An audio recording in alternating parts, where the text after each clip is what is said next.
Welcome to GradMissions Office Hours and happy spooky Halloween. We are getting excited, gearing up for the holiday season, and it's our first ever October podcast episode.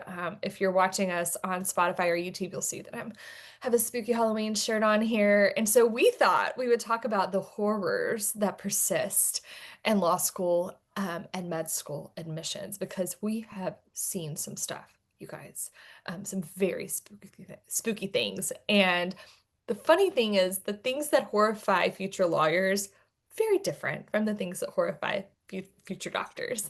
Law school famously does not have a cadaver lab inside of its premises, but it does have the cold call, which can sort of elicit the same sort of horrors.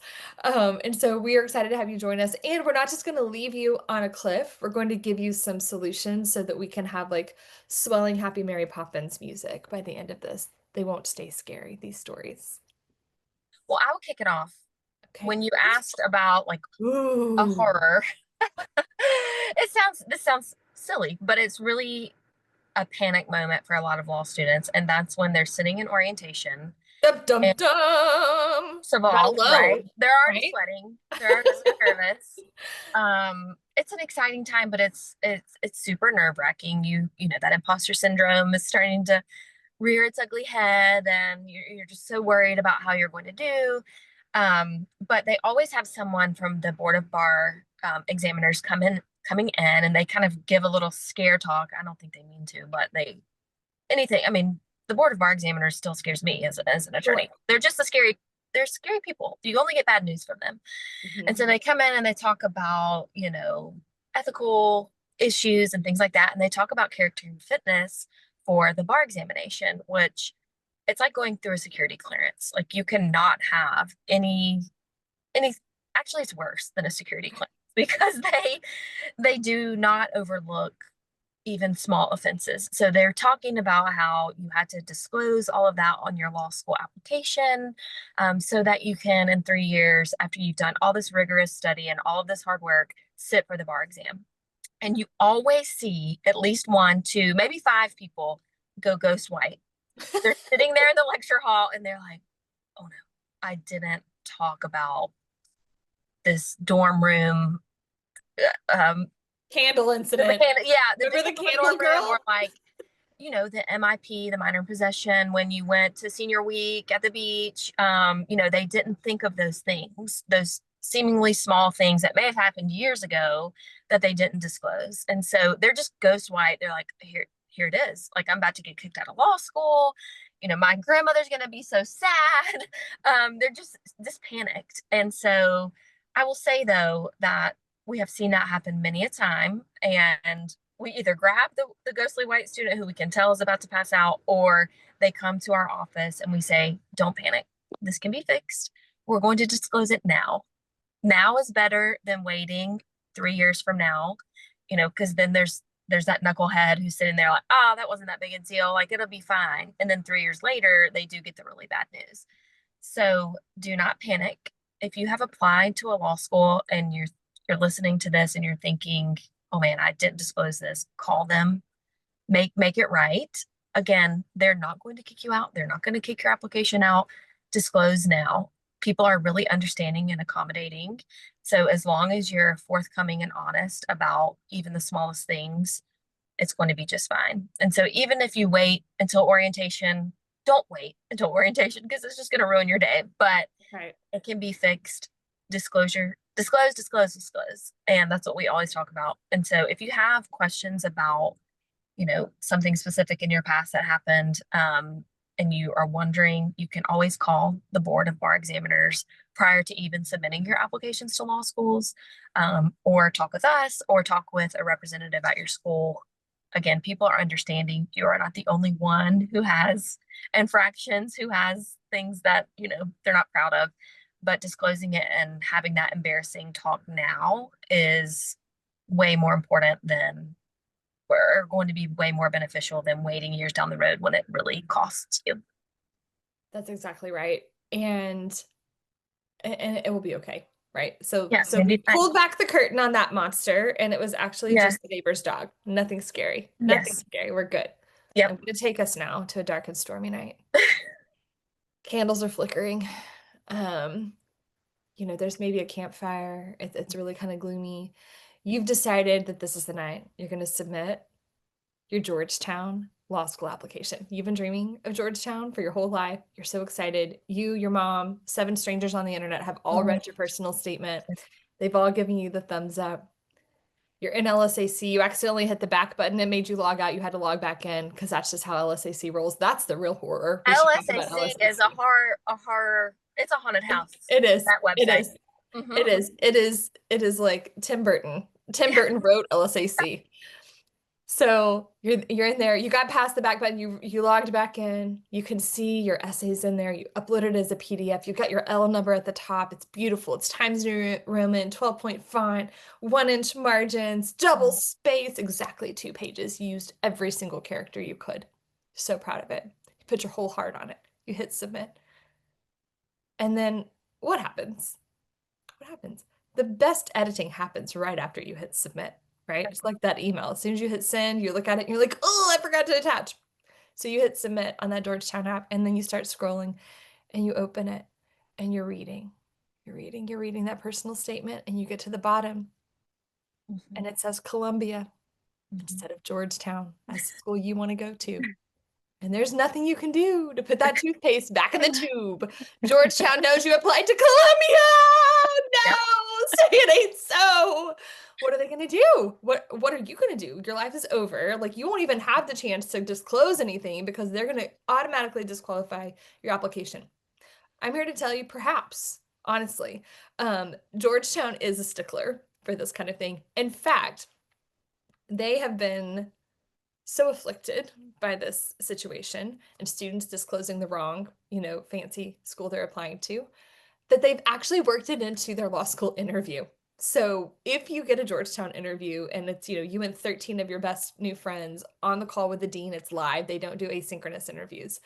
And you're in there talking, they will actually present this as a use case. And they will ask you, what should we do? We've received an application from a student who said the wrong law school name in the personal statement. Should we torch it or should we continue it through the normal kind of process and just assume they meant to say Georgetown? And then you have to cuss and discuss it as a part of your admission. That is how carefully they are reading these essays, and this is how much they care. So I can't completely dispel this horror because I think it is important for you to proofread things and have someone who doesn't care about you and love you proofread them, right? You have to do these things. I also am sort of the opinion that your personal statement shouldn't change for each school that you apply Right. to. You should show up as uniquely you, save that YX law school stuff for your supplementals. Yep. Your personal statement should be about you, and then that way you don't have to worry about changing it up for each school. Exactly.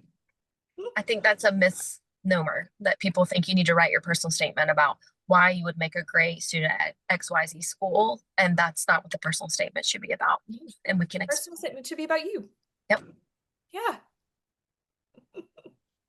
Okay.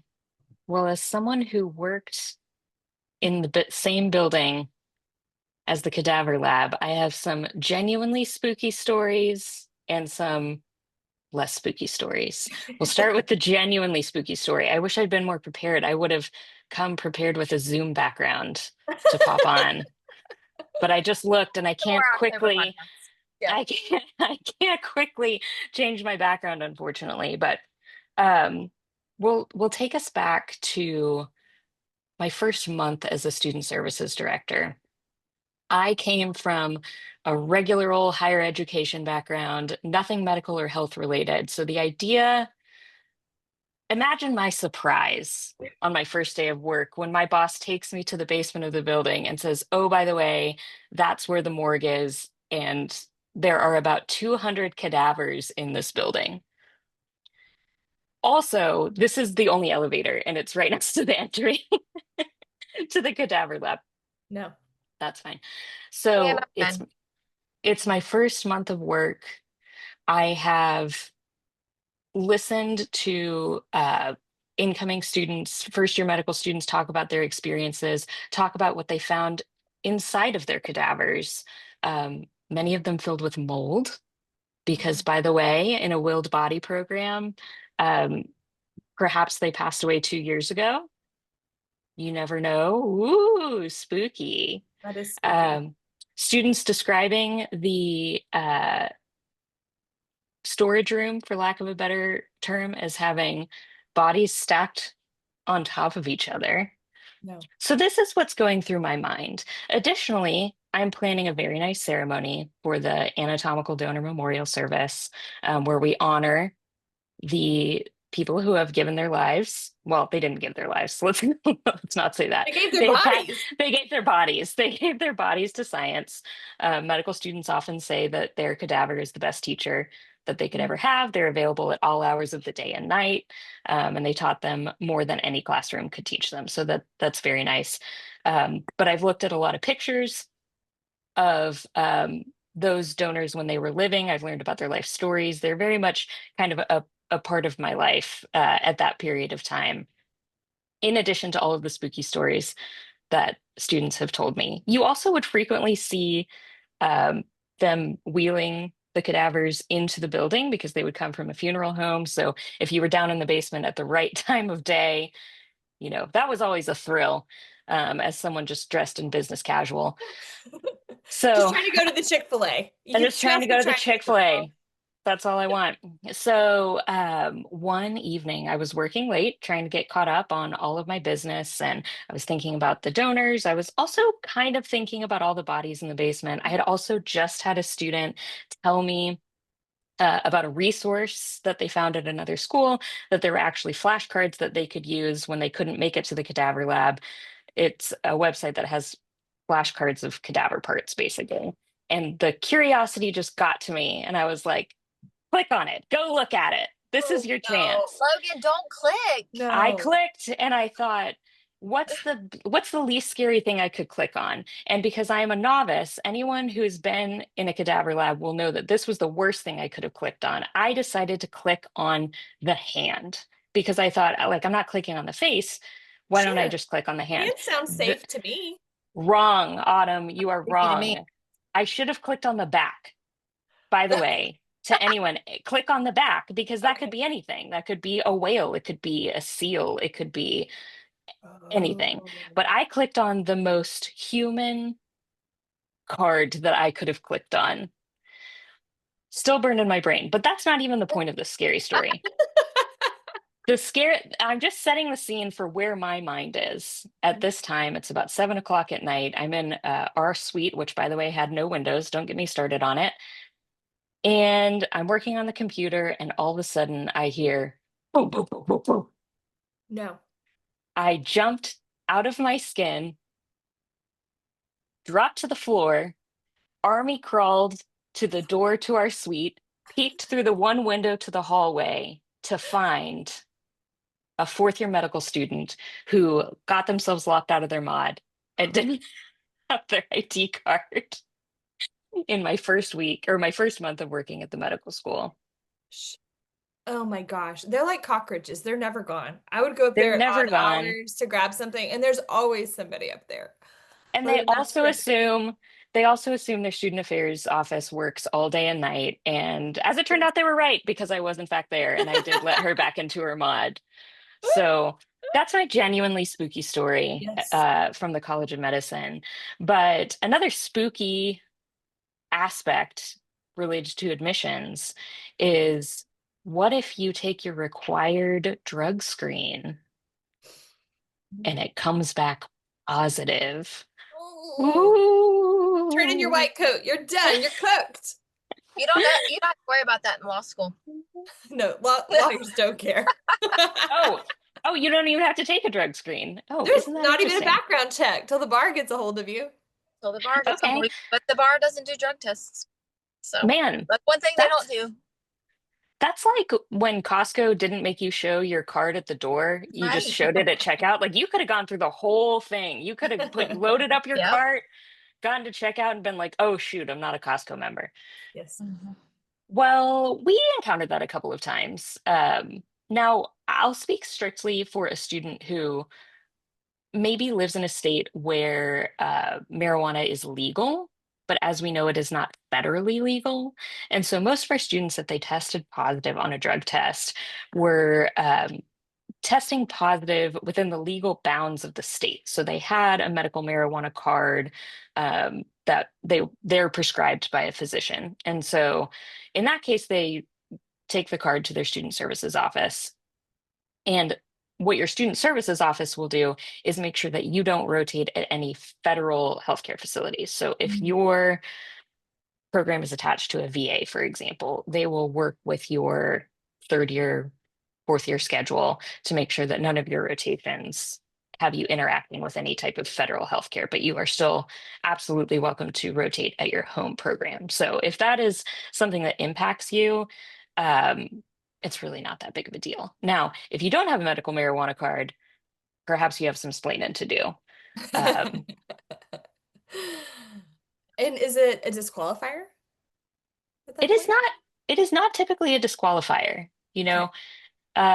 I mean, it's, if it's your first drug test upon entry to medical school, it's not a great look. Right. But it is actually not typically a disqualifier. You know, to some extent, everybody deserves a mulligan.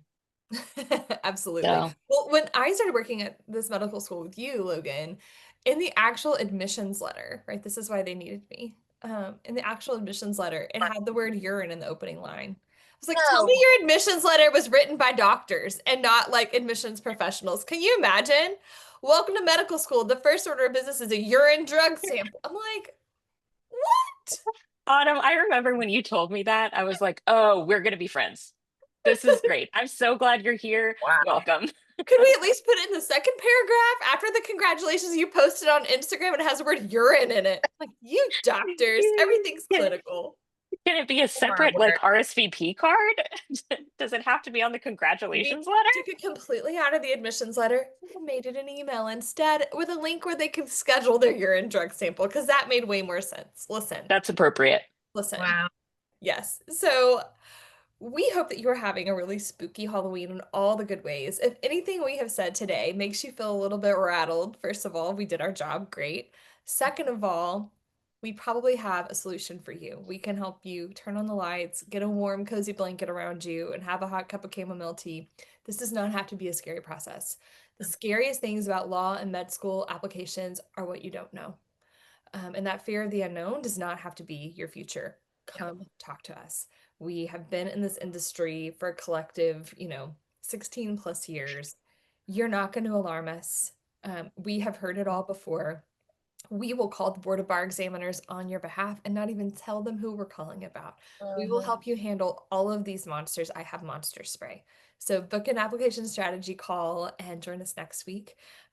We are so thankful that you were here. We're going to turn off the lights and turn on our jack-o'-lantern here and the podcast loft, but we'll be active on socials.